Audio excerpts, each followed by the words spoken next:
What makes for bad kissers and good kissers?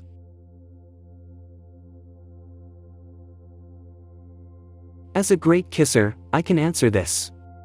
A great kisser first and foremost keeps a great hygiene and fresh breath. If you don't have either, do not go for a kiss.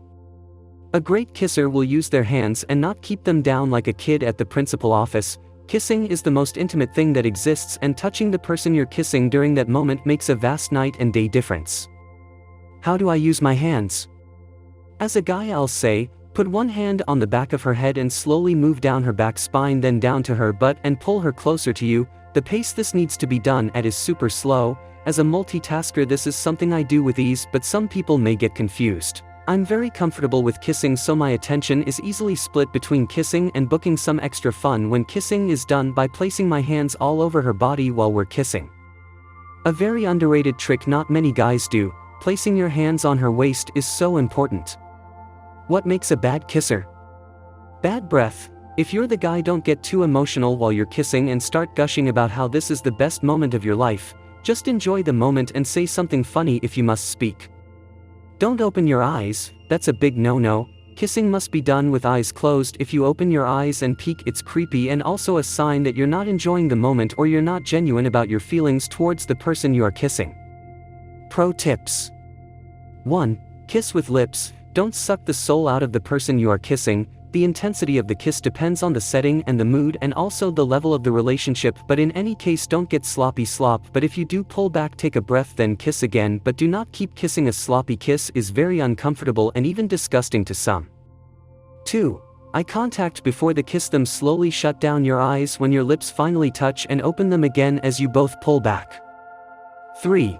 It's okay to take short breaks during a kissing session. 4. Touch her face, not just her body. Play with her hair. If the kiss is more than just intimate and in a room setting with just you and her, grab her neck and gently squeeze, but don't end her life doing that. The idea is to squeeze and release almost immediately. 5. Use your body. Pulling closer than back works. Just don't spread your legs and avoid body-to-body contact. 6. As a guy, I can tell you girls are naughty, very naughty, and if you're both a straight couple, do not hold back on the naughtiness. Don't be shy and kiss from a controlling perspective. Dictate the build-up of the kiss and its intensity. 7. Tongue action is a wild turn-on to some, however plenty of rules apply. Most importantly, your relationship depth and your intentions. Not every girl is comfortable with tongue action, so before you slide your tongue down her mouth like a lizard, test the waters first by slightly touching her tongue. If she returns the gesture, it's a go. If not, then refrain from doing it. It's a big deal to let someone use their tongue while kissing you, and it indicates a lot of things from sexual attraction to pure love and trust. 8. Breathe. No kiss is worth dying for, but don't breathe into her face like an angry mammoth. 9. Lip spitting. This is an art itself. If you don't know the acceptable ratio, don't do it and embarrass yourself and also give someone unnecessary pain. Biting lips and gentle pulling is the most teasing thing you can do, but it can be the biggest kissing blunder if you overdo it. So keep in mind that this is a delicate action that needs to be done as gently as possible. 10. To girls, kissing is more important than it is to us as guys. Keep that in mind and do not underestimate the power of a good kiss. 11.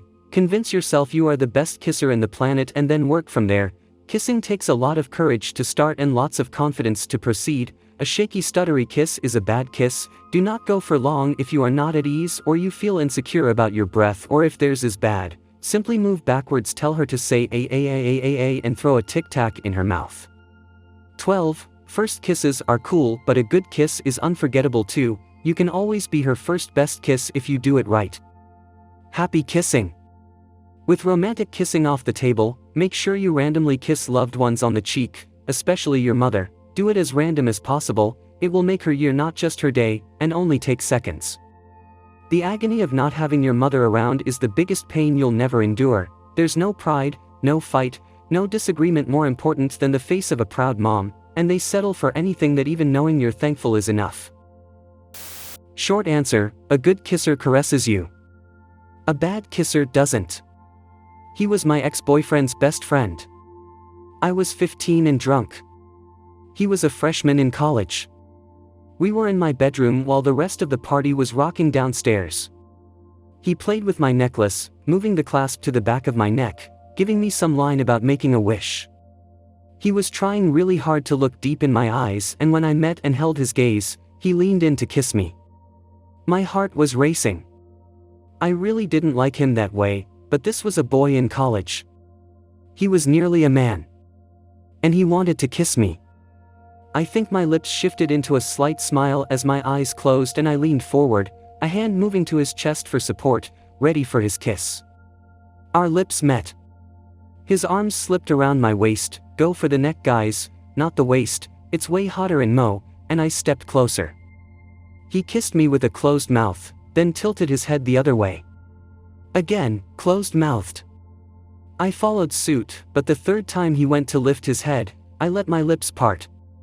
Which was apparently the cue he'd been looking for. He pulled me a little closer, opened his mouth, and began to thrust his tongue in and out of my mouth like a Harley piston, hard, fast, and loud, with quite a bit of fluids leaking out. I thought he was trying to be funny. I pulled back, smiled what I'm sure now was a silly smile, and leaned back in, ready for a real kiss. This time, I leaned into him, taking control of the kiss. I let my lips part and let my tongue caress his lip. He let out a little moan, turned his head, and opened his mouth so wide, I could feel the corners of his lips stretching. And then he started with the tongue thrusting. I don't remember how I got myself out of that situation. I'm guessing someone from the party downstairs called for me. But I remember being completely disappointed by what I thought was going to be the best kiss of my life. In hindsight, the dude was cute and friendly, but a dork, obviously. He was a freshman in college badly kissing a freshman in high school. And there's a real possibility that it may have been his first real kiss. Shrugs. If so, sorry Jason. Maybe I should have given you some tips. Because that's really what he needed, just someone to show him how it's done. To make up for it, here are some tips to help the rest of you move from a not-so-good kisser to a one she'll never forget for the right reasons kisser. 1. A kiss a caress. Think about caressing your partner's lips and tongue with your lips and tongue. You're not trying to bruise them, but caress them. This is especially important at the beginning of a kiss, which should normally start off slow and soft. In my opinion, the only time a kiss shouldn't start this way is when it's a passion-filled, I want to rip your clothes off type of kiss. 2. Move both your lips and your tongue. It's the flesh-on-flesh contact that makes kissing so arousing, so move your lips against his and use your tongue to touch and explore. 3. But not too much. Like that poor college boy, too much movement isn't a good thing, especially if it's with your tongue. For me, a good kisser's primary tool is their lips. Oh, the tongue's there in the background, offering a soft reminder.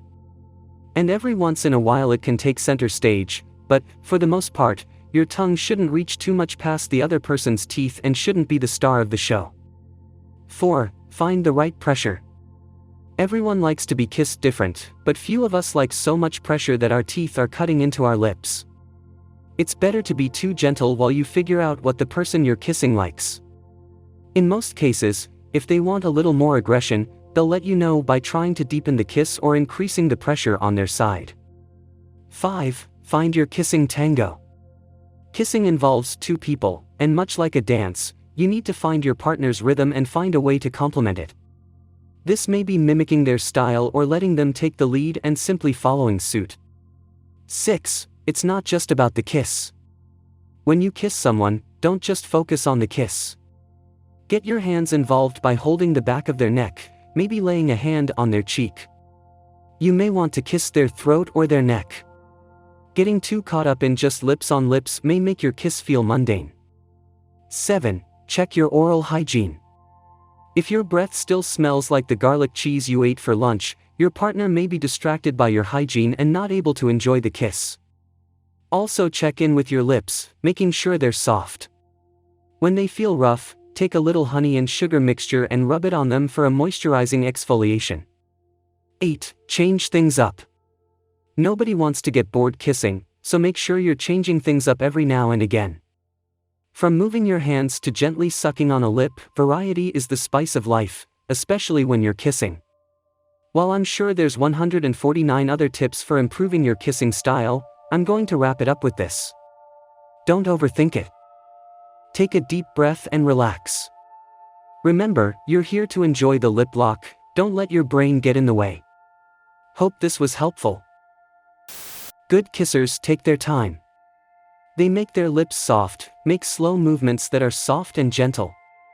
They make sure to swallow well before doing an open mouth kiss, and use their tongues delicately and playfully, not forcefully or deeply. They give plenty of time to breathe. Bad kissers use fast jerky hard movements, force their tongues in your mouth, and are very wet. They also don't pay attention to their oral hygiene and make sure not to eat smelly things before kissing someone. They don't pull back after a few seconds to allow breathing. You feel smothered, drowned, assaulted, and like a rodent is loose in your mouth. Being able to read a situation. I've had a few experiences that I would describe as great kisses, and they are not all the same. Wildly different, in fact. Me and a girl in high school made out for 30 minutes standing up under some playground equipment. We never unlocked our mouths for the full time, and there was a lot of tongue. Not down your throat tongue, but we both knew every inch of each other's kissable portions of the face and mouth. When it was over, it was like we had just had a conversation spanning multiple topics from the lazy or unexciting to the most passionate thing you can imagine. That was my first great kiss, and I remember it very clearly. We didn't even talk about it. We just smiled at each other and went home. Another great kiss was from my wife. She is a really soft kisser, and has never been all that into any kissing that is aggressive or intense, even when in a similar situation. Some women might try to eat your face. One night coming home from a date where we had such a great time, we were driving down the lane to our house, and she unbuckled and planted one on me so hard and hungry that I had to stop the car in the middle of the street. It was 7 to 10 seconds at most, but it was the most desired she had ever made me feel, and I think about that kiss every time I see her lips. My best kiss ever, if not the one above, was from a girl I met in college. We had the tension building for months, and we were both kind of in relationships off and on with our high school sweethearts. It was late and we were studying, co-ed dorm, and when it was time to wrap it up, I walked her back to her room. We hugged goodnight, and as I turned to walk away, both of our right arms kind of dragged across each other's bodies and down our arms until at the very last touch on our hands, we both grasped each other's hand with an intensity that I still can feel. We were already walking away from each other, so the force of the mutual hold snapped us back toward each other and turned us face to face. Without missing a beat, she was into the wall, legs around my waist, looking down at me like I was the last man on earth for the briefest moment. The beginning of a smile was all I saw before the best kiss of my life. That kiss was the best first kiss of anyone ever on the planet. Passionate, but gentle, a real feeling of release and full surrender that I've never experienced again, even from her. We dated most of the year and remained distant but lifelong friends. All three of those kisses were different.